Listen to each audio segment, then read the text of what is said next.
ის შინაარსი ვერ მივიღეთ იმ სიმძაფრით, რაც ჩვენ გვინდოდა ახლა.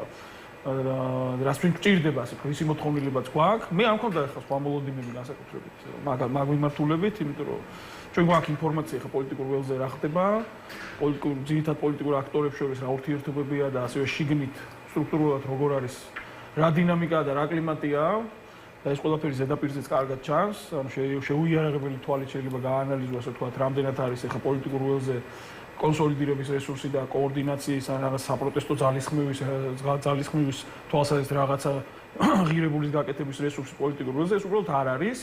და ამას ბევრი მიზეზი აქვს, ხა ეს მიზეზებიც ყველასთვის ნათელია, ყველამ ძალიან კარგად ყველაფერი ვიცით. ვინ რა არის, როგორ არის, რატომ არის და რატო ვერ აკეთებს იმას, რასაც ვერ აკეთებს და რა არის გასაკეთებელი და ვერ აკეთებს. ეს ყველაფერი ძალიან კარგად იცის. სალომე ზურაბიშვილმაც ეს ყველაფერი ძალიან კარგად იცის. ეხლა ერთადერთი არის ის, რომ აი გუშინ მაგალითად დადებიც ვიტყვი იმას, რომ ჩვენ ქართულმა ხალხმა, ვინც იქ მივედით, ეს არის საპროტესტო საზოგადოების ასე ვთქვათ აქტიური ნაწილი, ყველაზე აქტიური ნაწილი, შევიგრძენით კიდევ ერთხელ ერთად ყოფნა, ერთად დგომა შევიგრძენით. ის ფეერვერკის რო გავარდა 1-2, ამანაც გაგვახსენა ის ემოცია და ასე ვთქვათ, ის ბრძოლის, ის ჟინი და ეს სიმძაფრე, რომელიც იყო ნოემბერ-დეკემბერში, ეს არ იყო რაღაცა თითიდან გამოწვეული, ეს იყო ქართული ხალხის გაბრაზების გამოზახილი, იმიტომ რომ ვიღაცა მოვიდა მოგვატყუა ძალიან მაგრად და გვიმყარებს ახლა თავის რეჟიმჩიკს. და მე რეჟიმჩიკს ვეძახი, იმიტომ რომ ეს იმას კი არ ნიშნავს, რომ მათი ასე ვთქვათ ვერაგულის რახვები დავაკნინო. არამედ ქართულ საზოგადოებასთან და მის პოტენციალთან ეს უბრალოდ არის ანუ რეალურად მტვერი და ფარათინა ფურცელი. მეტი არაფერი. აი როგორც ახლა წულუკიანის მიერ წარმართული ეს კომისია არის ფარათინა ფურცელი, რომელიც არაფერს არ ნიშნავს სახელმწიფოებრივად და ქართული ისტორიისთვის ეს იქნება სასაცილო ფურცელი. აი ეს არაფერს არ ნიშნავს ბიძინა ივანიშვილი თავისი რეჟიმჩიკით.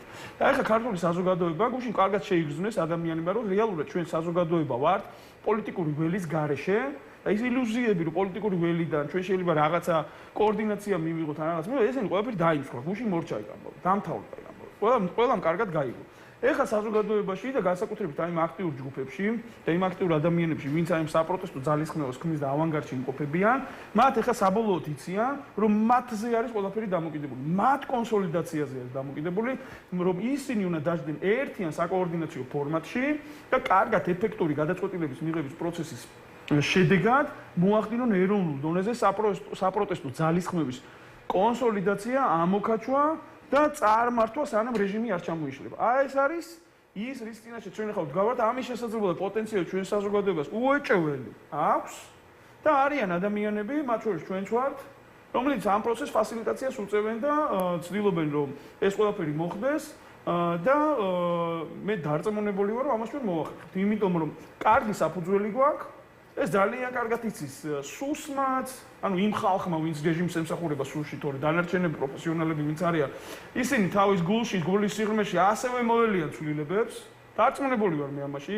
ის პოლიციელები, რომლებიც ახლა პარლამენტთან გუშინ იდგნენ და უყურებდნენ ამ ყველაფერს, დარწმუნებული ვარ, რომ უმეტესობა მათგანი შინაგანად არის მოელის, მათ უნდა თავისუფალი ქვეყანა, დემოკრატიული ქვეყანა, ღირსებით სავსე ქვეყანა, სადაც მათი პროფესიონალიზმი არის დაფასებული. და ობიექტური სისტემების ფარგლებში არის ასე ვთქვათ წარმატებისთვის მხარდაჭერილი რა.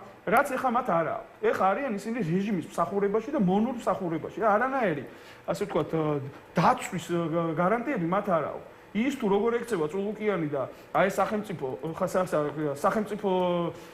ანუ რეჟიმა, რომელმაც სახელმწიფო მიიტაცა, როგორ ექცევა სამხედროებს, განსაკუთრებით ძალიან ნიშანდობლივი და საყურადღებო არის სამართალდამცავი სისტემები, იმიტომ რომ სამხედროს თუ ესე ექცევა, ხო, ანუ პოლიციელს რას უზავენ ესენი რა და გამომძიებელს რას უზავენ და აი პროფესიონალებს რას უზავენ, რომლებიც ეხლა ეს რეჟიმი დგას რეალურად რა. აი ეს მინდოდა მე თქვა. ხო, კი ბატონო, ეს თქვა ხელისუფლების ამბავი და თქვენი დამოკიდებულება ხელისუფლებისადმი გასაგებია, მაგრამ